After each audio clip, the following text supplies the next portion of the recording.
Shalom.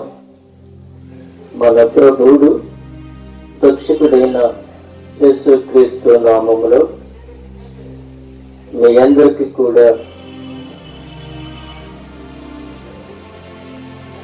Easter శుభాకాంక్షలు మీకు తెలియపరుస్తూ ఉన్నాను. మీరందరూ కూడా ఎలాగున్నారు? బాగున్నారు కదా? మీరు సంతోషంగా ఉండాలని, దీవెనకరంగా ఉండాలని, ఆశీర్వాదకరంగా ఉండాలని నా ఆశ, నా కోరిక, నా ప్రార్థన. ప్రతిరోజు మీ కొరకు, మీ కుటుంబాల కొరకు, మీ యొక్క బిడ్డల కొరకు దేవుని యొక్క దైవజనుడిగా నేను ప్రార్థన చేస్తూ ఉన్నాను. అలాగే నా కొరకు, నా పరిచర్య కొరకు, సంఘము కొరకు, ఇచ్చిన కుటుంబము కొరకు, బిడ్డల కొరకు మీ వ్యక్తిగతమైన ప్రార్థనలో జ్ఞాపకం చేసుకుంటూ ఉన్నారని నేను సంతోషిస్తూ ఉన్నాను. మనమందరము కూడా దేవునికి ఏకైక పిల్లలుగా ఉన్నామని మీకు నేను తెలియపరుస్తూ ఉన్నాను. మనము దగ్గరగా 40 రోజులు శిలువ ధ్యాన కూడుకులలో పాలు పంపులు పొందుకొని ఉన్నాము. 40 రోజులు కూడా ఉపవాస ప్రార్థనలో మనము గడిపి ఉన్నాము. 40 దినాలు మనం యొక్క శరీరములను నలగగొట్టుకున్నాము, దుఃఖించాము, రోధించాము, ప్రార్థించాము. ప్రభువు మన యొక్క దుఃఖమును, కన్నీటిని ఆయన చూసి మనలో ఉన్న వేదనలు, శోధనలు ఆయన తీసివేశారని నేను నమ్ముతూ ఉన్నాను. ఈ 40 రోజులు చేసిన ప్రార్థనలో అద్భుతమైన రీతిలో దేవుడు గొప్ప వరాలను దేవుడు మనకి అనుగ్రహించి ఉన్నాడు. దేవుడు నాకు ఇచ్చిన వరంలో, దేవుని యొక్క వాక్యములోనికి వెళ్ళక ముందు దేవుడు నాకు ఇచ్చిన దర్శనాన్ని, దేవుడు నాకు ఇచ్చిన వరాన్ని మీతో పంచుకోవడానికి ఈ 40 దినాలు ఉపవాస ప్రార్థనలోను, శిలువ ధ్యాన కూడుకులలో ప్రభుని నేను వేడుకున్నప్పుడు, ప్రభుని అడిగినప్పుడు దేవుడు నాకు గొప్ప ఆధ్యాత్మికమైన వరాలను దేవుడు నాకు అనుగ్రహించి ఉన్నాడు. ఆయన వాగ్దానం చేశాడు. ఏంటి అనంటే, నువ్వు వెళ్ళిన ప్రతి స్థలములో కూడా నేను పరిశుద్ధాత్మ ద్వారాగా మాట్లాడుతాను అని ఆయన బయలుపరుస్తారు. తరువాత నువ్వు ఎక్కడైతే ప్రార్థన చేస్తావో అక్కడ గొప్ప స్వస్థత నేను చేకూరుస్తాను అని ఆయన వాగ్దానం చేస్తారు. మరొక విషయాన్ని చూసినట్లయితే,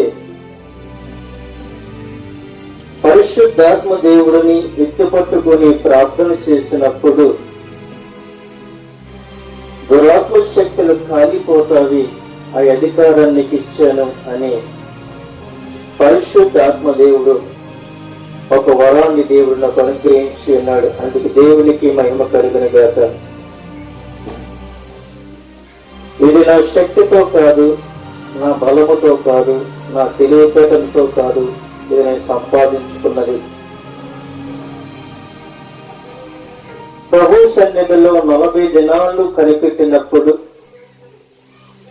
40 దినాలు ప్రభుని వేడుకున్నప్పుడు, దుఃఖించినప్పుడు, కన్నీరు కార్చినప్పుడు దేవుడు తన వరాలను దేవుడు నాకు అనుగ్రహించున్నాడు. అందుకే దేవునికి నేను కృతజ్ఞతాస్తుతులు చెల్లిస్తూ ఉన్నాను. మీ జీవితాలలో ఏం పొందుకున్నారో, మీ జీవితాల్లో ఏది దేవుడు మీకు అనుగ్రహించి ఉన్నాడో మీరు కూడా దేవుడు ఇచ్చిన వాగ్దానాన్ని కూడా మీరు బయలుపరిచినట్లయితే దేవుడు అద్భుతమైన రీతిలో ఆయన సంతోషిస్తూ ఉంటాడు. అయితే ప్రియమైన దేవుని యొక్క బిడ్డలారా, ఈ రోజుని ఈస్టర్ పండగ, ఈ పండుగ మన యొక్క జీవితాలలో ఒక మలుపుగా గుర్తుండిపోయిన మనము దేవునికి ఎంత దగ్గరగా ఉన్నాము అన్న విషయాన్ని మనము జ్ఞాపకం చేసుకోవాలి. ఈస్టర్ పండుగ అంటే ఈ 40 దినాలు అయిపోయిన తర్వాత అయిపోయిందిలే, మళ్ళీ సంవత్సరమే కదా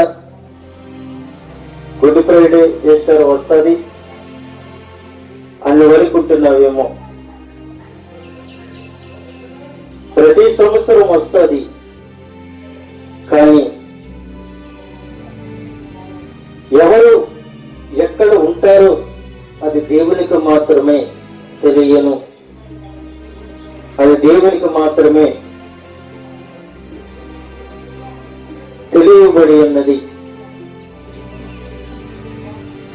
అయితే ఇది నామకార్థమైన ఆశ్చర్యగా ఉండటం కాదు, నామకార్థముగా వెళ్ళటము కాదు, నామకార్థమైన ప్రార్థన చేయటము కాదు. ఖచ్చితంగా మన యొక్క తీర్మానాన్ని తీసుకోవాలి. ఖచ్చితంగా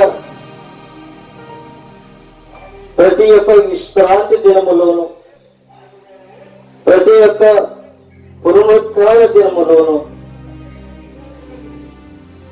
దేవుని యొక్క సన్నిధిలో నేను కనబడాలి, దేవుని యొక్క సన్నిధిలో నేను ఆరాధించాలి అని ఒక తీర్మానాన్ని తీసుకోవాలి.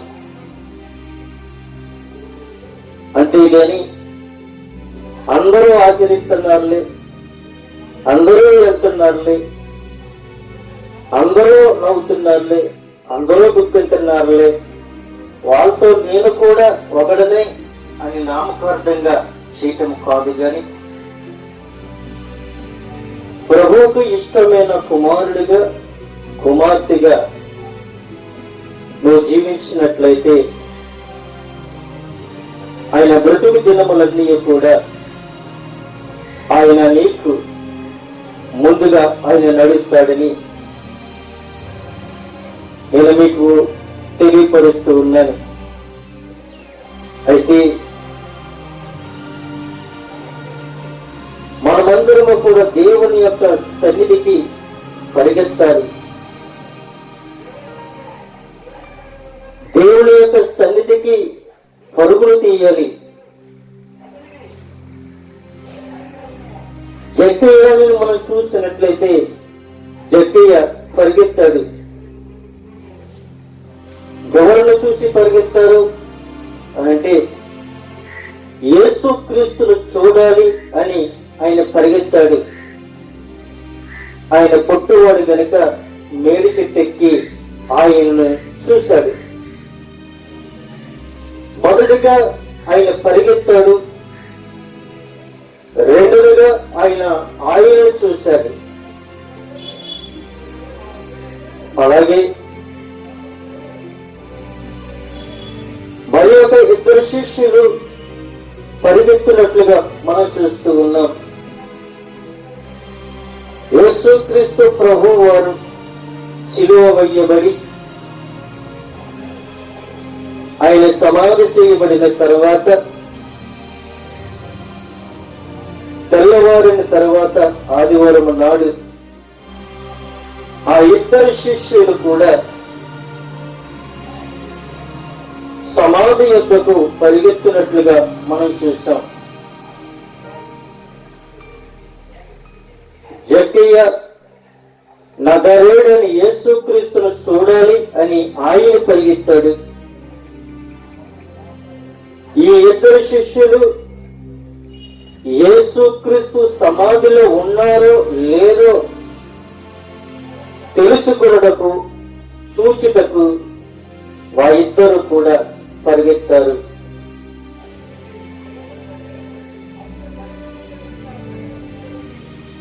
జక్కయ్య ఆశతో పరిగెత్తాడు. జక్కయ్య నమ్మకముతో పరిగెత్తాడు. జక్కయ్య విశ్వాసముతో పరిగెత్తాడు. జక్కయ్య ఆదరణతో పరిగెత్తాడు. కానీ యేసుక్రీస్తు చనిపోయిన తర్వాత ఆయన చూడటకు సమాధి వద్దకు ఇద్దరు శిష్యులు పరిగెత్తారు. ఆయన బ్రతుకున్నప్పుడు ఒక వ్యక్తి పరిగెత్తాడు. ఆయన చనిపోయినప్పుడు ఇద్దరు వ్యక్తులు పరిగెత్తారు. పేతురును మరి ఒక శిష్యుడు కూడా యేసుక్రీస్తు యొక్క సమాధి యొద్దకు పరిగెత్తినట్లుగా మనము లేఖనంలో చూస్తూ ఉన్నాం. ఏది ఏమైనప్పటికీ కూడా ప్రియమైన దేవునికి బిడ్డలారా, ఈ రోజుని ఈస్టర్ యొక్క సందర్భాన్ని అనగా యేసుక్రీస్తు సమాధి చేయబడి ఆయన 3వ దినాన్న లెగిశాడని మనమందరము కూడా నమ్మాలి. ఆయన లక్షవారము చాలా హింసింపబడ్డారు, దుఃఖింపబడ్డారు, బంధింపబడ్డారు, శోధింపబడ్డాడు, ఖండింపబడ్డాడు, ఉమవేయబడ్డాడు, అరిచేతుల్లో కొట్టారు, పండుగ దుఃఖించుకొట్టారు. ఆయనకి ఎక్కడ కూడా ఆయనకి యేసుక్రీస్తు ప్రభువు వారిని అనేకమైన కోర్టులకు తెప్పించి ఉన్నారు. అన్న కోర్టుకి, పిలాతు కోర్టుకి, ఇలాగా దగ్గరగా ఆయన 4 కోర్టులకి తిప్పినట్లుగా, దొంగ తీర్పులు ఇచ్చినట్లుగా లేఖనాలు కనబడుతూ ఉన్నాయి. లక్ష్యవరముతో కూడా ఆయనకి సంతోషం లేదు, ఆనందం లేదు, అంతా దుఃఖమే. శుక్రవారం ఉదయము పిలాతు ఎదురుగుండగా పిలాతు చేతులు కడిగేసుకున్నాడు. యేసుక్రీస్తుని శిలువకు అప్పగించాడు. పిలాతు యొక్క మందిరముకు యొద్ద నుండి ఆయన గోల్గొతా కొండ వరకు కూడా ఆ రోజుని ప్రభువు యేసుక్రీస్తు శిలువను మోసుకుని వెళ్ళి ఆయన గోల్గొతా కొండ పైన శిలువ వేయబడ్డారు. ఆయన ఉదయం 9 గంటలకు శిలువ వేయబడ్డారు. మధ్యాహ్నం 3 గంటల వరకు కూడా దేశంలో చీకటి కమ్మింది. ఆ చీకటి కమ్మిన సందర్భంలో యేసుక్రీస్తు ప్రభువును వేడుకున్నారు. తండ్రిని వేడుకున్నాడు. ప్రాణము తండ్రికి అప్పగించి ప్రాణాన్ని విడిచిపెట్టారు. అయితే ప్రియమైన దేవుని యొక్క బిడ్డలారా, యూదుల యొక్క లేఖనాల ప్రకారము శిలువ మీద ఏ యొక్క బాడీ ఉండడానికి వీలు లేదు. 6 గంటలకు ముందే శిలువ మీద నుండి యేసుక్రీస్తు ప్రభు వారిని దింపడానికి కారణము, అరిమతయి అయిన యేసోపు ఒక అధికారి దగ్గరికి వెళ్ళి యేసోపు యొక్క శవాన్ని మాకు అప్పగించండి అని వెళ్ళి అడిగారు, తీసుకున్నారు. ప్రభుని యేసుక్రీస్తును సిద్ధపరిచి 6 గంటలు కాకక ముందే ఆయన ఆ యొక్క గోల్కొత్త కొండ పక్కనే ఒక తోట ఉంటే ఆ తోటలో ఎవరో తొలిపించుకున్న కొత్త రాతి సమాధిని ఉంటే ప్రభువైన యేసుక్రీస్తును 6 గంటలకు కాక ముందుకే యేసుక్రీస్తును సమాధి చేసి ఉన్నారు. రోమా అధికారుల యొక్క ఆజ్ఞ ప్రకారము, రోమా యొక్క చట్టము ప్రకారము ఆ యొక్క సమాధిని బండతో బిగించి బండని అడ్డుగా పెట్టి అక్కడ రోమా చక్రవర్తి ఆ యొక్క బండకు ఆ రాయికు సంఖ్యలతో బంధించి రోమా చట్టము వేయబడిన ఆ చట్టాన్ని ముద్దరి ఆ యొక్క తాళం మీద వేసి అక్కడ కావలి వారిని ఉంచి 10 మంది వెళ్ళిపోయి ఉన్నారు.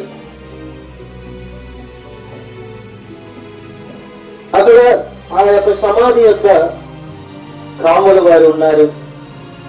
అయితే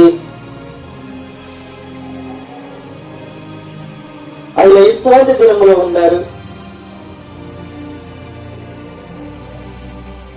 ఆయన ఆదివారము విశ్రాంతి దినము గడిచిపోయిన తరువాత ఆదివారము యేసు ప్రభు ఖచ్చితంగా చెప్పిన ప్రకారముగా శిలువ వేయబడి సమాధి చేయబడి 3వ దినాన లెగిస్తాను అని ఆయన నోటితో ఖచ్చితంగా చెప్పారు. చెప్పిన ప్రకారంగా ఆయన లేచారని ఈ రోజుని మనమందరము కూడా నమ్ముతూ ఉన్నాం. కొంతమంది అయితే నమ్మరు, కొంతమంది అయితే నమ్మట్లేదండి. కారణాలు చాలా ఉన్నాయి. ఆయన శిష్యులు వచ్చి ఎత్తుకుపోయారని, ఆ శిష్యులే ఆ కావలి వారికి ఆల్కహాల్ ఇచ్చి ఆయన తీసుకుని వెళ్ళిపోయారని, ఎత్తుకుపోయారని ఆ యొక్క కావలి వారు పిలాతుకు చెప్పినప్పుడు ఇదే వారికి అందరికీ చెప్పండి అని ఆ యొక్క అధికారి ఆ కావలి వారికి చెప్పినప్పుడు, అదే విధంగా ఆ యొక్క ప్రాంతంలో ఉన్న వారికి యూదులకు అందరికీ కూడా చెప్పినప్పుడు వారు సమ్మతించారు. ఈ రోజులు కూడా చాలా మంది చాలా రీతిలుగా దైవజనులు ఆల్కహాల్ తీసుకుంటారని, దైవజనులే తప్పుడుగా మాట్లాడతారని, దైవజనులే అనేక రీతిలుగా మాట్లాడతారని చాలా నేరోపాలు వేస్తూనే ఉన్నారు. ఆనాడు జరిగింది, ఈనాడు కూడా జరుగుతూనే ఉంది. అయితే ప్రభువైన యేసుక్రీస్తును దర్శించటానికి అక్కడ ఎవరూ వెళ్ళలేదు, కానీ యేసుక్రీస్తు ప్రభు వారి శిష్యుల్లో ఎవరు ముందుగా వెళ్ళలేదు. కానీ అక్కడ కొంతమంది స్త్రీలు యేసు ప్రభుని చూడాలని, ఆయన్ని దర్శించాలని వాళ్ళు ఏం చేస్తారంటే కొన్ని సుగంధ ద్రవ్యములు తీసుకుని వాళ్ళ సమాధి వద్దకు వెళ్ళినట్లుగా మనం చూస్తూ ఉన్నాం. చూడండి ప్రియమైన దేవునికి బిడ్డలారా, యోహాను సువార్త 20వ అధ్యాయము మొదటి నుండి కొన్ని మాటలు మనము ధ్యానించుకోబోతూ ఉన్నాం. ఆదివారమున ఇకను చీకటి ఉన్నప్పుడు మగ్దలేని మరియ పెందలకాడే సమాధి వద్దకు వచ్చి సమాధి మీద ఉండిన రాయి తీయబడి ఉండట చూశాను. అయితే ప్రియమైన దేవునికి బిడ్డలారా, వారములో మొదటి రోజు అంటే ఆదివారము విశ్రాంతి దినము ప్రారంభము అవుతున్న కారణాన్ని బట్టి విడిచిపెట్టిన కొన్ని పనులు పూర్తి చేయడానికి మగ్దలేని మరియ ఇంకా అనేక మంది స్త్రీలు సమాధి దగ్గరికి వెళ్ళినట్లుగా మనం చూస్తూ ఉన్నాం.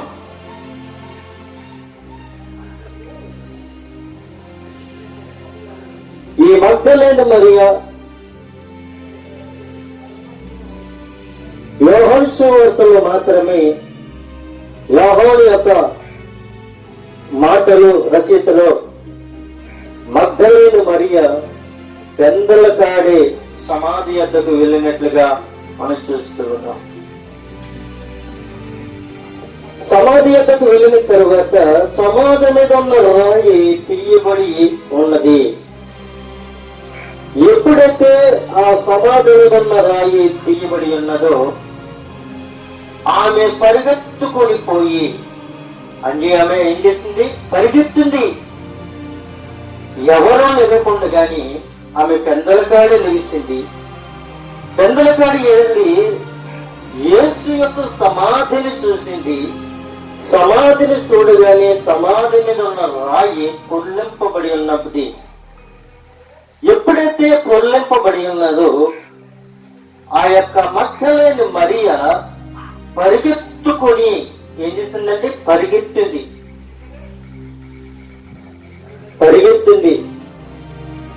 ముందులో ఆశతో వెళ్ళింది, కానీ ఆశ నిరాశగా మిగిలిపోయింది. యేసుక్రీస్తు ఉన్నాడు, సమాధిలో ఉన్నారు, ఆయనకి సుగంధ ద్రవ్యములను పుయ్యాలి అని ఆశతో కొందరు స్త్రీలను తీసుకుని వెళ్ళింది. అక్కడికి వెళ్ళిన తరువాత ఆమెకు నిరాశ ఎదురయ్యింది. కారణం ఏమిటి అంటే ఆయన సమాధిలో లేరు. ఆయన చెప్పింది చెప్పినట్టుగా చేశారు. నేను సమాధి చేయబడి 3వ దినాన లెగుస్తాను అని చెప్పారు. ఆయన లెగిసిపోయారు. మగ్దలేని మరియ వెళ్ళేటప్పటికి ఆయన అక్కడ లేరు. అయితే ఈమె ఏం చేసిందంటే పరిగెత్తింది. పరిగెత్తి సీమోను పేతురు వద్దకు, యేసును ప్రేమించిన మరి యొక్క శిష్యుని వద్దకు వచ్చింది. సీమోను వద్దకు వచ్చింది, పేతురు వద్దకు వచ్చింది, యేసు ప్రేమించిన మరి యొక్క శిష్యుడి వద్దకు వచ్చింది. వచ్చేటండి, ప్రభు సమాధిలో నుండి ఎవరో ఎత్తుకుపోయారు. ఈ 3 వ్యక్తులకి చెప్పింది. యేసు ప్రభు వారు సమాధిలో లేరు, అవి ఎవరో ఎత్తుకుపోయారు. ఆయనను ఎక్కడ ఉంచుతారో ఎరుగునని వారితో చెప్తూ ఉంది. అయితే పేతురు ఆ శిష్యుడును బయలుదేరి సమాధి వద్దకు వచ్చాడు. ఈ మాటలు నిజమా అబద్ధమా అని, ఆ మగ్దలేని మరియ మాటలు నిజమా అబద్ధమా అని వాళ్ళిద్దరూ బయలుదేరి సమాధి దగ్గరకు వచ్చారు. వారి ఇద్దరు కూడి పరిగెత్తుచూ ఉండగా ఆ శిష్యుడు పేతురు కంటే అతడు సమాధి ఎద్దకు సమాధిలో పరిగెత్తినట్లుగా మనం చూస్తూ ఉన్నాం. సమాధి ఎద్దకు వచ్చారు. వచ్చిన తర్వాత అక్కడ నారబట్టలు ఉండుట వారు చూశారు. ఆ సమాధిలో ఆ పేతురు ఆయన శిష్యులు ఆయన సమాధులకి వెళ్ళి చూసిన తర్వాత ఆ సమాధిలో ఏమీ లేవు, కనబడతలేదు. కానీ వాళ్ళు వంగి చూసినప్పుడు పడి ఉన్నప్పుడు నారబట్టలు మాత్రమే పడి ఉండట వారు చూశారు. యేసుక్రీస్తు ప్రభు వారికి నారబట్టలు చుట్టి అరుకోల నుంచి నడినెత్తి వరకు కూడా నారబట్టలు చుట్టి సమాధిలో భద్రంగా పెట్టి ఉన్నారు. యేసుక్రీస్తు ప్రభు వారు ఆయనకి చుట్టిన నారబట్టలే కనబడుతున్నాయి, గాని ఆయన గాని ఆయన శరీరము గాని అక్కడ కనబడటం లేదు. ప్రభుని యేసుక్రీస్తు సమాధిలో ప్రవేశింపలేదు, లేడు ఆయన అక్కడ. సీమోను పేతురు అతని వెంబడి వచ్చి సమాధిలో ప్రవేశించి ఆయన మాటలుగా మనం చూస్తున్నట్లయితే అతడు సీమోను పేతురు అతని వెంబడి వచ్చి సమాధిలో ప్రవేశింపుట చూసిన అప్పుడు మొదట సమాధి ఎదుకు వచ్చిన శిష్యులు లోపలకు పోయి చూశారు, నమ్మారు. ఆయన మృతులలో నుండి లేచిన అగత్యము లేఖనము వారికి గ్రహింప వైఖరి. అంతటా ఆ శిష్యులు తిరిగి తమ వారి యొక్కకి వెళ్ళిపోయారు. ఆ శిష్యులైతే వెళ్ళిపోయారు. ప్రియమైన దేవుని బిడ్డలారా, అయితే మరియా సమాధి బయట నిలిచి ఏడ్చుచుండెను. ఈ మగ్దలేని మరియా సమాధి బయట ఉండి ఏడుస్తుంది, రోధిస్తూ ఉంది, కన్నీరు కారుస్తుంది. శిష్యులైతే వెళ్ళిపోయారు, కానీ మరియా అయితే సమాధి బయట ఏడుస్తూ ఉంది. సమాధి బయట ఏడుస్తూ ఉన్నప్పుడు ఆమె ఏడుస్తూ సమాధి వంగి సోడుస్తూ ఉంది, ఏడుస్తుంది, రోధిస్తూ ఉంది. అయినప్పటికీ కూడా ఆమె ఏం చేస్తుంది అంటే సమాధిలోకి ఏం చేస్తుంది, వంగి చూస్తూ ఉంది. ఆమె వంగి చూస్తూ ఉన్నప్పుడు ఆ సమాధిలో తెల్లని వస్త్రములు ధరించుకున్న ఇద్దరు దేవదూతలు యేసు దేహము ఉంచబడిన స్థలములో తల వైపున ఒకడు, కాళ్ళ వైపున ఒకడు కూర్చుండుట కనబడి ఉన్నారు. చూడండి, అక్కడ యేసు ప్రభు వారు లేరు, గాని ఇద్దరు దేవదూతలైతే మాత్రము యేసుక్రీస్తు తలంపాలు గారు ఒకరు, కాళ్ళకాడు ఒకరు కూర్చుని కనబడుతూ ఉన్నారు. ఎప్పుడైతే కనబడుతూ ఉన్నారో వారంటున్నారు మరియను చూసి, అమ్మా ఎందుకని ఏడుస్తున్నావు అని ఆమెను అడుగుతూ ఉన్నారు. ఆ ఇద్దరు దేవతలు అడుగుతూ ఉన్నారు, ఎందుకని ఏడుస్తున్నావు, ఎందుకని నువ్వు ఏడవలసిన అవసరం ఏముంది అని అడుగుతూ ఉన్నప్పుడు ఆమె అంటున్న జవాబు ఏంటో తెలుసా? ఆమె అంటున్న మాట ఏంటో తెలుసా? నా ప్రభువును ఎవరో ఎత్తుకుపోయారు, నా ప్రభువుని ఎవరు ఎత్తుకుపోయారు, ఆయనను ఎక్కడ ఉంచుతారో నాకు తెలియదు, కానీ ఆయన ఎక్కడ ఉంచారో నాకు తెలియలేదని ఆమె చెప్తూ ఉంది. ఎప్పుడైతే ఆ మాట చెప్పి ఆమె చెప్పి ఏం చేస్తుంది అంటే వెనక తట్టు తిరిగింది. ఎప్పుడైతే వెనక తట్టు తిరిగిందో యేసు నిలిచినట్టు చూసింది, కానీ ఆయన యేసు అని గుర్తుపట్టలేకపోయింది.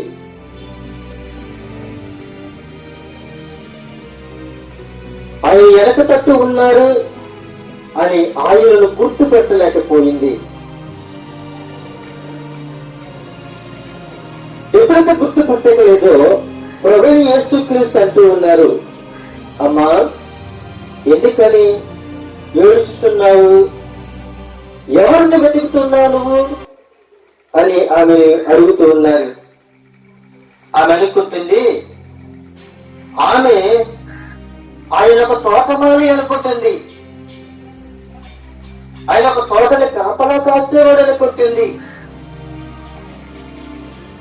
అక్కడ నా తోటని సంరక్షించేవాడు అనుకుంటుంది. కానీ యేసుక్రీస్తు ప్రభువు వారు అని ఆమె గ్రహించలేకపోతూ ఉంది. అనుకుని ఆమె అంటుంది, అయ్యా నీవు ఆయనను మోసుకొని పోయిన ఎడల ఆయనను ఎక్కడ ఉంచుతారో నాకు చెప్పుము అని చెప్తుంది. ఆయన అడుగుతుంది,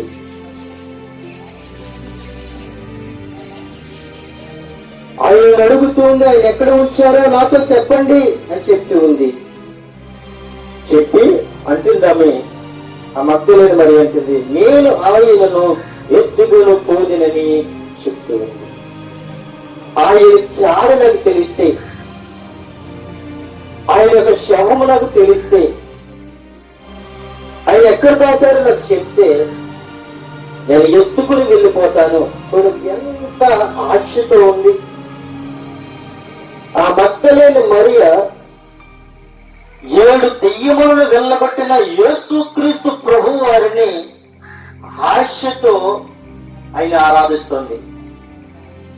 ఈ మగ్ధలేని మరియలో ఎంత ఆశ రావటము, ఈ మగ్ధలేని మరియలో ఎంత ప్రేమ రావడానికి కారణం ఏమిటి అంటే, ఆమెలో ఉన్న 7 దెయ్యములను ప్రభువైన యేసుక్రీస్తు వెళ్ళగొట్టారు.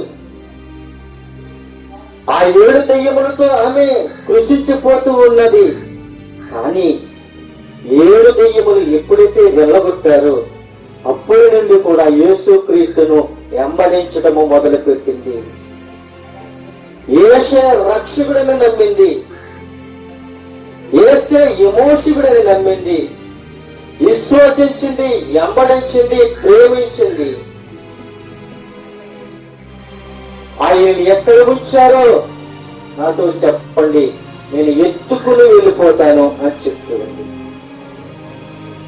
అందుకే ప్రభువైన యేసుక్రీస్తు అంటున్నాడు, యేసు ఆమెను చూసి మరియా అని పిలిచాను. ఆమె ఆయన వైపు తిరిగింది, ఆయనను చూసింది.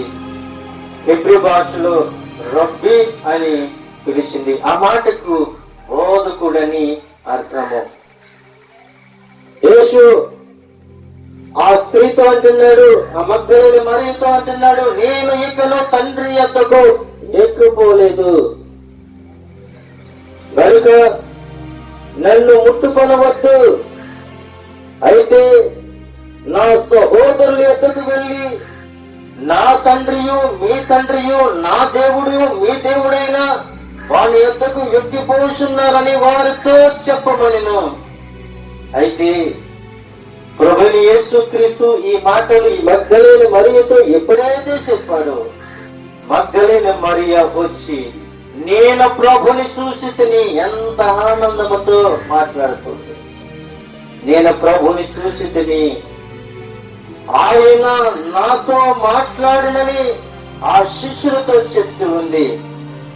అది మొదటి రోజు ప్రియమైన దేవునికి బిడ్డలారా, ఆదివారం సాయంకాలమున శిష్యులు యూదులకు భయపడి తాము కూడా ఉన్న తలుపుల్లో మూయిస్తుండగా యేసు వచ్చి వారి మధ్యన నిలిచి మీకు సమాధానము కలిగినగాకని వారితో చెప్తూ ఉన్నాడు.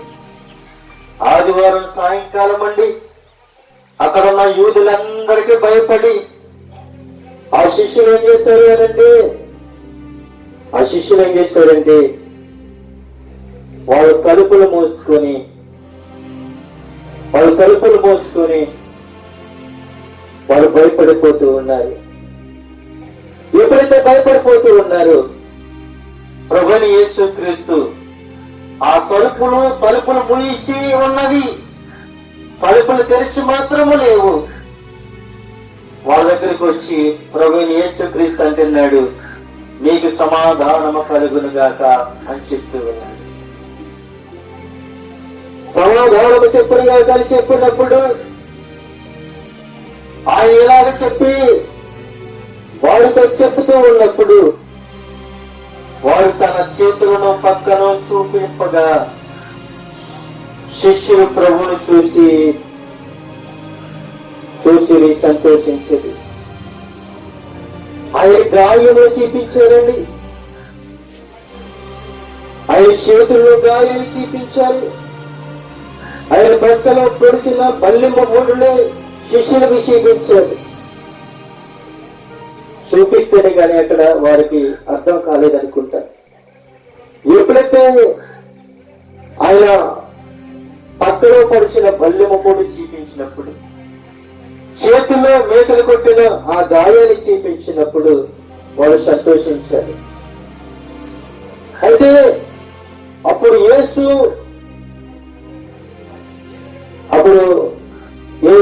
మరలా మీకు సమాధానము కలుగును గాక అని చెప్పి, తండ్రి నన్ను పంపిన ప్రకారము నేను మిమ్మల్ని పంపుతున్నానని వారితో చెప్తూ ఉన్నారు.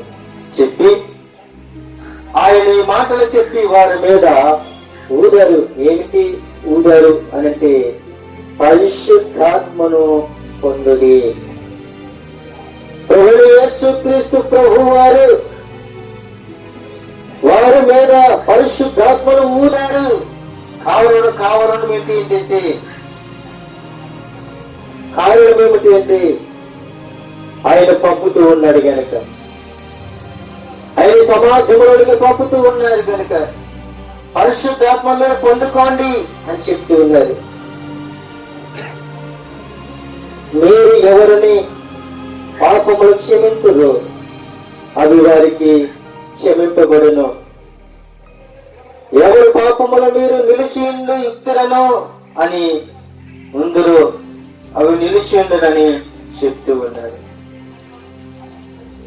యేసు వచ్చినప్పుడు 12 మందిలో ఒకడైనా దిగ్గుమాలబడిన తోమ వారితో లేకపోయారండి. అక్కడ ఉన్న శిష్యులందరూ ఉన్నారు కానీ ఆయనలో మాత్రము అనుభవమైన తోమ మాత్రము అక్కడ లేరండి.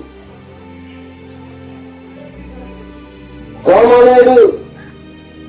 పెద్దల శిష్యులు యేసు మేము ప్రభువును చూసితమని అతనితో చెప్తూ ఉన్నారు. అతనితో చెప్తూ ఉన్నప్పుడు తోమ అంటున్నాడు, నేనాయన చేతులలో మేకులు గుర్తును చూసి నా వేలు ఆ మేకులు గుర్తులో పెట్టి నా చెయ్యి ఆయన పక్కల్లో ఉంచితేనే గాని నమ్మను అని చెప్తున్నాడు. ఎంత అనుమానమో! తోమకి చాలా అనుమానం. కానీ తోమ వలనే మన భారతదేశానికి, మన దేశానికి మొట్టమొదటిసారి సువార్త ప్రకటించిన దేశము తీసుకొచ్చిన వ్యక్తి ఎవరు అనంటే తోమ మాత్రమే. మన దేశానికి కేరళ ప్రాంతంలో మొట్టమొదట మిషనరీగా వచ్చి మనకి సువార్తను ప్రకటించిన మొట్టమొదట యేసుక్రీస్తు శిష్యులు ఒకడు తోమ గారు. ఆయన వలనే మనకి ఈ దేశానికి, ఈ రాష్ట్రానికి, ఈ పట్టణానికి, ఈ పల్లికి, ఈ ప్రపంచానికి ప్రభువైన యేసుక్రీస్తే అని నిజమైన దేవుడని మనము ఈ రోజుని తెలుసుకున్నాము. ఎంత అపనమ్మకమో! ఆయన పక్కన వేలు పెట్టి చూడాలి, ఆయన గాయములు నేను వేలు పెట్టి చూడలే కానీ నేను నమ్మను అని చెప్తున్నాడు. అయితే ఆయన మళ్ళీ 8 రోజుల తర్వాత ఆయన శిష్యులు మరలా లోపల ఉన్నప్పుడు, తోమ వారితో కూడా ఉన్నప్పుడు, తలుపులు మూసి ఉన్నప్పుడు యేసు వారి మధ్యకు వచ్చి నిలిచి, మీకు సమాధానము కలుగునుగాక అని చెప్తూ ఉన్నాడు. అది చెప్పినప్పుడు ప్రభుని యేసుక్రీస్తు తోమ అనుమానం పడుతున్నారని యేసుక్రీస్తు ప్రభు వారు గ్రహించి తోమాతో అంటున్నాడు, ప్రభుని యేసుక్రీస్తు, తోమా, నీ వేలు ఇటు సాసి నా చేతులను చూడము, నీ చెయ్యి సాసి నా ప్రక్కల్లో ఉంచి చూడము, అవి విశ్వాసము కాక విశ్వాసుడివై ఉండుమని తోమాతో అంటూ ఉన్నాడు. అప్పుడు తోమ అంటున్నాడు, ప్రభువా, నా దేవా అని అంటూ ఉన్నాడు.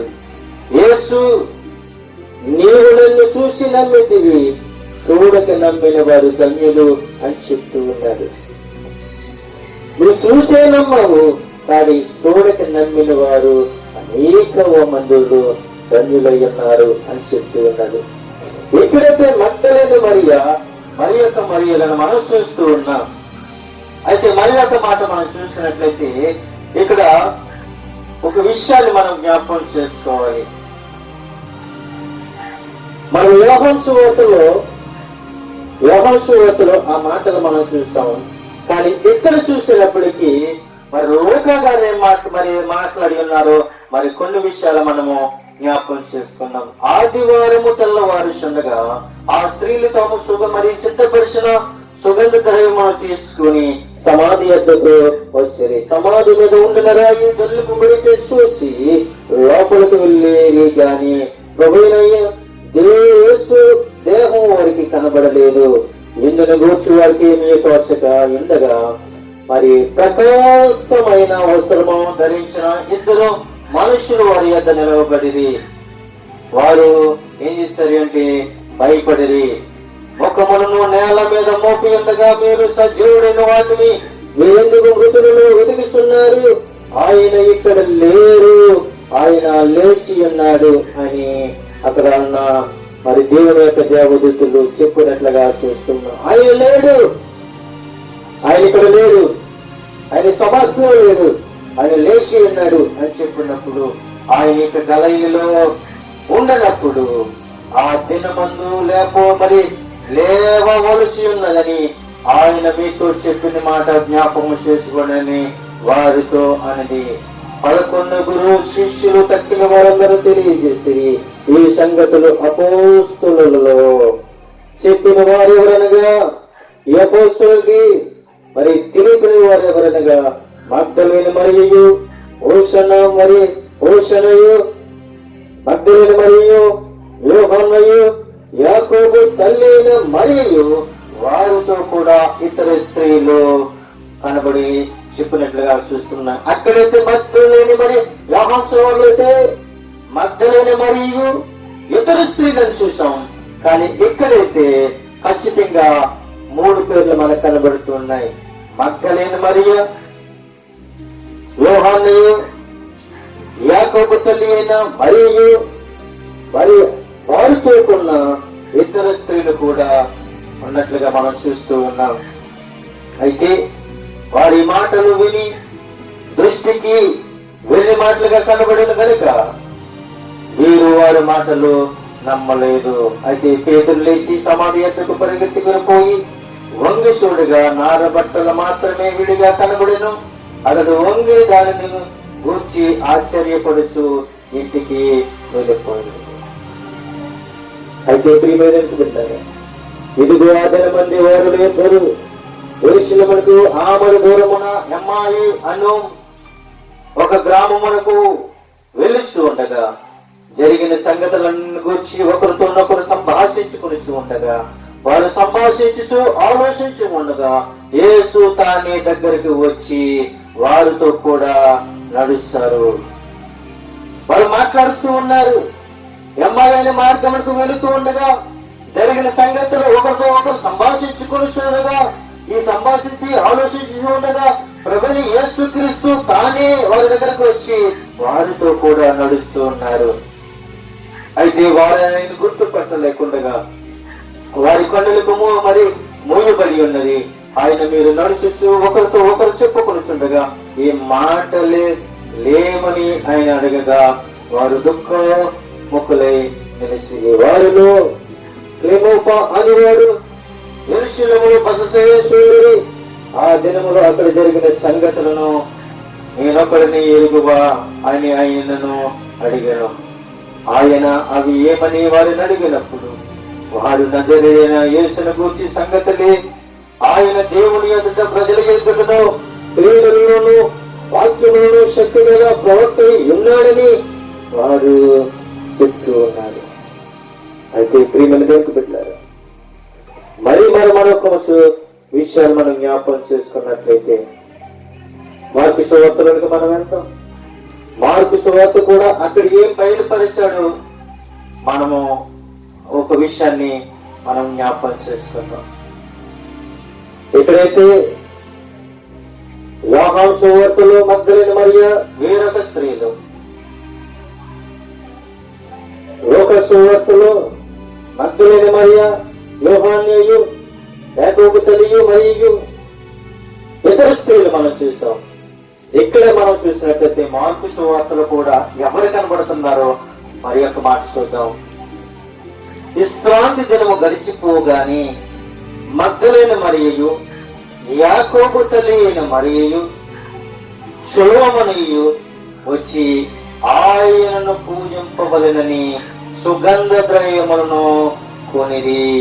వాళ్ళు కొన్నారు, ఆ స్త్రీలు కొన్నారు, సుగంధ ద్రవ్యములు కొన్నారు.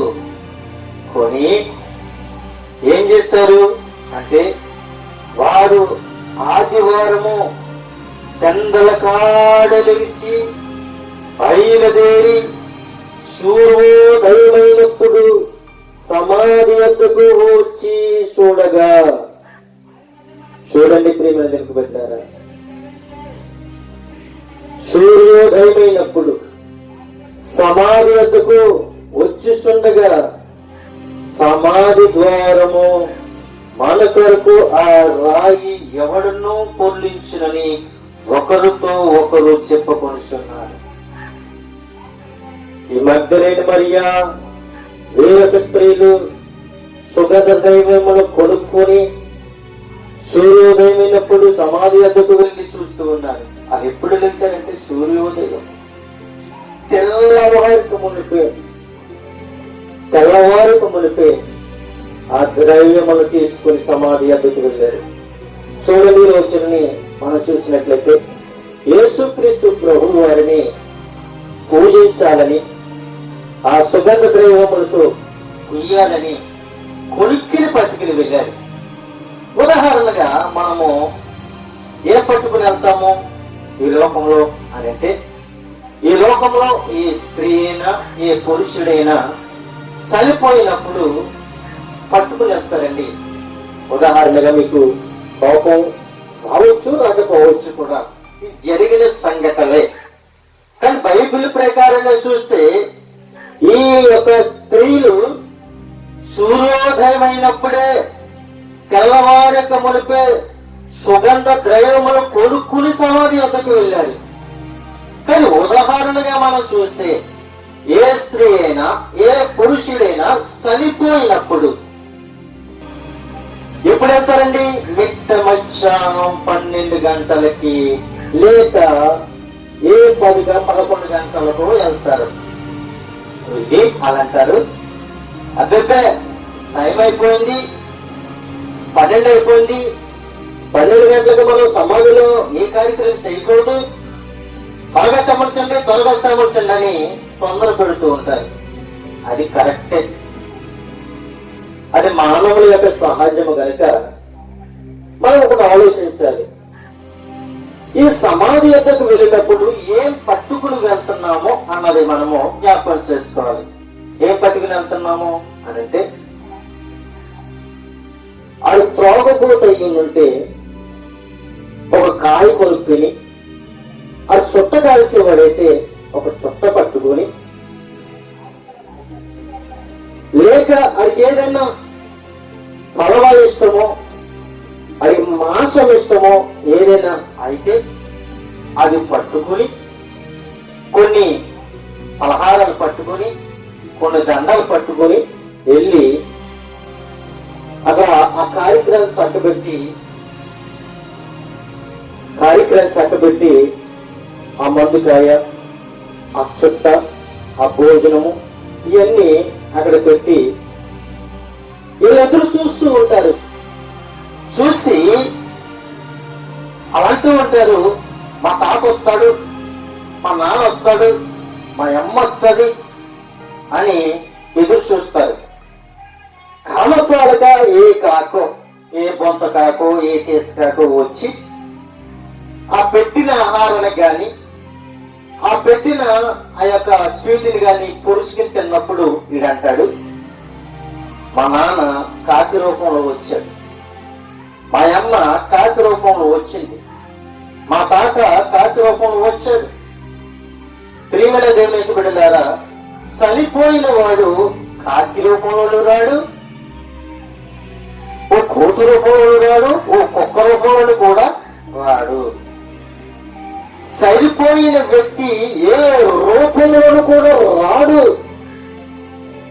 వాడి పేర్లు చెప్పుకొని దురాత్ముడు బయలుదేరి వాడు ప్రేరేపించి, నేను మీ నాన్నను, నేను మీ అమ్మను, నాకు ఈ పెద్దవా అని వాడు అనుకున్న కోరికలన్నీ వాడు చెప్పినప్పుడు, మా నాన్న వచ్చాడు, మా తాత వచ్చాడు, మా అమ్మ వచ్చిందని వాళ్ళు ప్రేరేపణ కలిగి ఉంటారు. ఇయ్య పట్టుకుని వెళ్తారు. భౌతికంగా ఈ రకంలో సమాజంలో ఎవరైనా సరిపోతే ఇయ్య పట్టుకుని వెళ్ళి సమర్పిస్తారు. కానీ యేసుక్రీస్తు ప్రభువు వారు శిలువ మీద మరణించి సమాధి చేయబడిన తర్వాత, విశ్రాంతి దినము గడిచిపోయిన తర్వాత, ఆదివారము నాడ మరి సూర్యోదయమైనప్పుడు సమాధి వద్దకు ఏమి కొనుక్కుని వెళ్ళారు అని అంటే సుగంధ ద్రవ్యములు కొనుక్కుని వెళ్ళినట్లుగా మనం చూస్తూ ఉన్నాం. ఎప్పుడైతే ఈ సుగంధ ద్రవ్యములు ఆయన పూయటానికి ఎప్పుడైతే వెళ్ళారో, అక్కడికి వెళ్ళిన తర్వాత సమాధి మీద ఉన్న రాయి దుర్లింపబడిట వారు చూశారు. చూసి వారు వచ్చి కన్నులెత్తి చూస్తూ ఉండగా ఈ రాయి పొర్లింపబడి ఉండట చూసి, ఈ రాయి ఎంత పెద్దది, ఇలా అనుకుంటున్నారు, ఈ రాయి ఎంత పెద్దది. వాళ్ళు సమాధిలో ప్రవేశించి ఎవరు తీశారు అని వాళ్ళు ఆలోచిస్తూ ఉన్నారు. ఎవరు దొడ్లు చేశారు అని వాళ్ళు అనుకుంటూ ఉన్నారు. అయితే అక్కడ మా దేవదత్త అంటుంది, ఆయన లేచి ఉన్నాడు, ఆయన ఇక్కడ లేడు. వారు చూస్తూ ఉన్నప్పుడు ఆ ఇద్దరు దేవదత్తులు అంటున్నారు, ఆయన లేచి ఉన్నాడు, ఆయన ఇక్కడ లేడు. ఎప్పుడైతే లేడు అని చెప్పి వారు అంటున్నారు, ఆయన ఉంచిన స్థలమును చూడండి ఎంత ఖాళీగా ఉందో. సమాధి కొత్త సమాధి లాగానే ఉంది. ఆ సమాధిలో యేసు ప్రభు యొక్క శరీరము లేదు, యేసు ప్రభు యొక్క బాడీ కూడా అక్కడ లేదు. ఆయన స్థలము ఖాళీగానే ఉంది. మీరు వెళ్ళి ఆయన మీకంటే ముందుగా గలిలయలోనికి వెళ్ళుచున్నాడని ఆయన మీతో చెప్పినట్లు అక్కడ మీరు ఆయన చూతులని ఆయన శిష్యులతోనూ పేతులతోనూ చెప్పమనుచున్నాడు. వారు బయటకు వచ్చి విస్మయము నుండి వణుకుచు సమాధి యొద్ద నుండి వారు ఏం చేశారు అంటే వెళ్ళిపోయారు, అనగా పారిపోయారు. వారు భయపడినందున ఎవరితో ఏమీ కూడా చెప్పలేదు. ఆదివారము తెల్లవారినప్పుడు యేసు లేచి తాను 7 దెయ్యములను వెళ్ళగొట్టిన మగ్దలేని మరియం మొట్టమొదటి ఆయన కనబడి ఉన్నారు. 7 దెయ్యములు యేసుక్రీస్తు వెళ్ళగొట్టిన మగ్దలేని మరియకు మాత్రమే మొట్టమొదటిసారిగా ఆయన కనబడి ఉన్నాడు. ఆయనతో ఉండిన వారు దుఃఖించుచు ఏడ్చుచు ఉండగా ఆమె వెళ్ళి ఆ సంగతులని వారికి తెలియజేసెను గాని ఆయన బ్రతికి ఉన్నాడని ఆమెకు కనబడలేదు. వారు విని స్వయందరి. ఆ తరువాత వారు ఇద్దరు పల్లెటూరుకి నడిచిపోతుండగా ఆయన మారు రూపము గలవాడై వారికి ప్రత్యక్షమయ్యేను. వారు వెళ్ళి తక్కిన వారికి ఆ సంగతులు తెలియజేసరి గాని వీరి మాటైనను నమ్మకపోయేది. ప్రియమైన దేవునికి బిడ్డలారా, 11 మంది శిష్యులు కూడా 11 మంది శిష్యులు భోజనములకు కూర్చున్నప్పుడు ఆయన వారి మధ్యన ప్రత్యక్షమై వేసిన తర్వాత తను చూసిన వారిని మాట నమ్మనందున వారి అపనమ్మక నిమిత్తము హృదయం కాటిన నిమిత్తము వారిని గద్దించను. ఆయన గద్దిస్తూ ఉన్నాడు. 7 దెయ్యములు వెళ్ళగొట్టిన మగ్దలేనికి మరియకి ఆయన మొట్టమొదటిసారిగా కనపడినట్లుగా మనం చూస్తున్నాం. మత్తయి సువార్తలు చూసుకుని మనం ముగించుకున్నాం. ఇస్రాయేలు దినము గడిచిపోయిన తరువాత ఆదివారం తెల్లవారుషంగా మగ్దలేని మరియా వేరొక మరియు సమాధిని చూడవచ్చిది. ఇదిగో ప్రభుదూత పరలోకం నుండి దిగి వచ్చి రాయి కొన్నుండుట చూసి దాని మీద కూర్చుండెను. అప్పుడు భూకంపము కలిగను. ఆ దూత స్వరూపము మైమరుపు వలె ఉండెను. అతని వస్త్రములు మహిమ అంతా తెల్లగా ఉండెను. అతనికి భయపడబడటం వలన కావుల వారు వనికి చచ్చిన వారు వలె నుండి దూత స్త్రీలను చూసి మీరు భయపడికరి, శిలువ వేయబడిన యేసు మీరు వెలుగుతున్నారని నాకు తెలియను. ఆయన ఇక్కడ లేడు, తాను చెప్పినట్టే ఆయన లెగిసి ఉన్నాడు. రండి, ప్రభువు పడుకున్న స్థలము చూసి త్వరగా వెళ్ళి ఆయనను మృతులలో వేసి ఉన్నాడని ఆయనకు శిష్యులకు తెలియజేయండి. ఇదిగో ఆయన గలయలలోనికి మీకు ముందుగా వెలుస్తున్నాడని మీరు ఆయనను చూసిరని ఇదిగో మీతో చెప్పుతునని వారు భయముతో మహా ఆనందముతో సమాధి యొద్ద నుండి త్వరగా వెళ్ళి ఆయన శిష్యులకు ఆ వర్తమానము మరి తెలియపరిచినట్లుగా మనం చూస్తూ ఉన్నాం.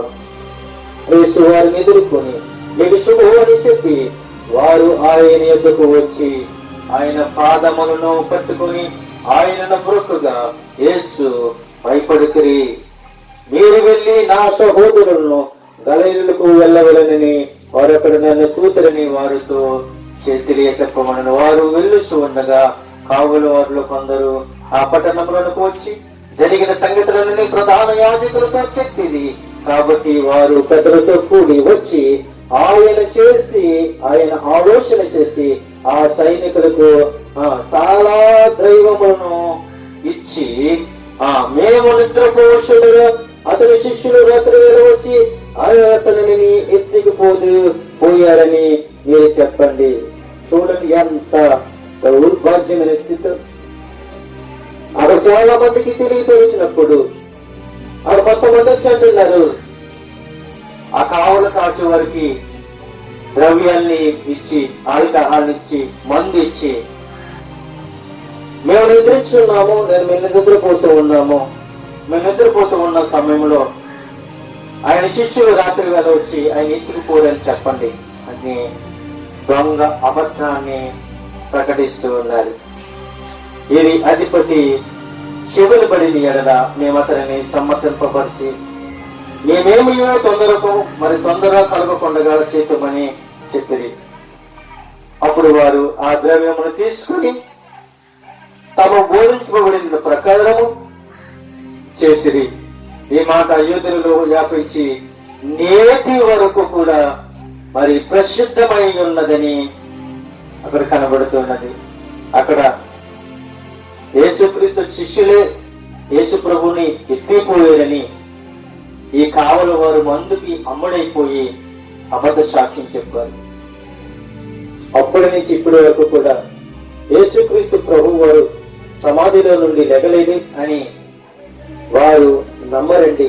యేసుక్రీస్తు లెగిశాడని ఆయన వారు నమ్మరు. ఎందుకనంటే ఆ విధంగా వీరు ఒక ముద్ర వేసి ఉంచారు. ఈ రోజుల్లో కూడా ఒక దైవజనుడు త్రాగుబోతుగా చిత్రీకరించి ఆయన త్రాగి మరణించారని ఒక తప్పుడు ఆరోపణ వేశారు.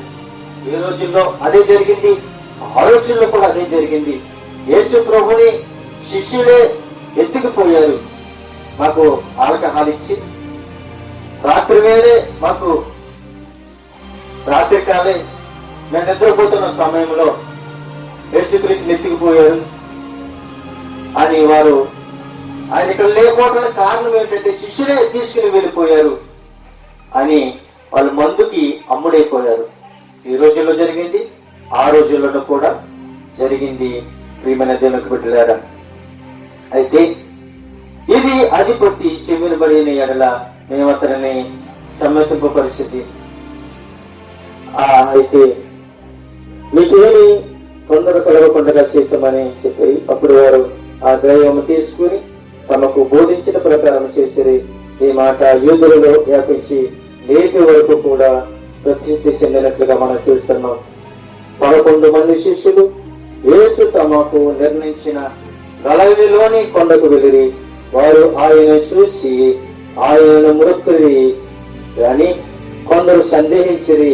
అయితే యేసు వారి యొద్దకు వచ్చి, పరలోకమందును భూమి మీదను నాకు సర్వాధికారము ఇయ్యబడి ఉన్నది. కాబట్టి మీరు వెళ్ళి సమస్త జనులకు శిష్యులుగా చేయుడి. తండ్రి యొక్క కుమారుని యొక్క పరిశుద్ధాత్మ యొక్క నామములోనికి వారికి బాప్తిసం ఇచ్చుచు నేను మీకు ఏ సంగతులను ఆజ్ఞాపించుతున్నో వాటినన్నిటినీ గైకొనవలెనని వారికి బోధించుడి. ఇదిగో నేను యుగ సమాప్తి వరకు సదాకాలం మీతో ఉన్నానని చెప్తూ ఉన్నాడు. ప్రభువైన యేసుక్రీస్తు ప్రభు వారు తండ్రి యొక్క కుమారుని యొక్క పరిశుద్ధాత్మ నామంలోనికి వెళ్ళి బాప్తిసం ఇవ్వండి అని చెప్తూ ఉన్నారు. ఈ రోజుని చాలా మంది కూడా మంచం మీద ఉండగానే నీళ్లు చిలకరించేసి బాప్తిసం ఇచ్చేస్తున్నారు. కొంతమంది ఇసుక జల్లించేసి బాప్తిసం ఇచ్చేసేస్తున్నారు. కొంతమంది చనిపోయిన తర్వాతే ఆ చనిపోయిన బాడీ మీద నీళ్ళు చిమ్మరించి బాప్తిసము ఇచ్చేస్తున్నారు. ఇది నిజమైన బాప్తిసము కాదు. పెళ్లికి బాప్తిసము కాదు, పొరుడికి బాప్తిసం కాదు, సాగుకు బాప్తిసం కాదు. కానీ నువ్వు బాప్తిసం పొందుకోవాలి అని అంటే నీటిలోనికి వెళ్ళి నువ్వు బ్రతికున్నప్పుడే, ఆరోగ్యం ఉన్నప్పుడే, బలం ఉన్నప్పుడే, శక్తి ఉన్నప్పుడే దేవుణ్ణి అంగీకరించి యేసుక్రీస్తు నా సొంత రక్షకుడు అని మీరు అంగీకరించినప్పుడే బాప్తిసం తీసుకోవాలి. కానీ వయసు అంతా అయిపోయిన తర్వాత మంచం మీద పొల్లాడినప్పుడు బాప్తిసం ఇది నిజమైన బాప్తిసం కాదని ఖచ్చితంగా ప్రభువైన యేసుక్రీస్తు సమాధి చేయబడి తిరిగి లేచిన తర్వాత ఆయన శిష్యులకు ఈ వాగ్దానం ఇచ్చి ఆయన పరమునకు వెళ్ళినట్లుగా మనం చూస్తూ ఉన్నాం. ఈ మాటలు మనమందరం కూడా మత్తయి సువార్తలో చూసాం, ఆయన లేచారని. మార్కు సువార్తలో చూసాం, ఆయన లేచారని. లూకా సువార్తలో చూసాం, ఆయన లేచి ఉన్నాడని. యోహాను సువార్తలో చూసాం, ఆయన లెగిసి ఉన్నాడు అని. ఈ మాటలు నువ్వు నమ్మినట్లయితే ఆయన ఎలాగైతే తన తండ్రి యొక్క రాజ్యానికి వెళ్ళాడు, మనం కూడా ఆయన వచ్చే రాకడ పర్యంతం వరకు కూడా మనం దేవుని సన్నిధిలో సాగాలి, ప్రభుని స్తుతించాలి, ప్రభుని కనపరచాలని కోరుకుంటున్న మాటలు ముగిస్తూ ఉన్నాను. కొద్ది మాటలు దేవుడు దించిన గాక. ఆమేన్.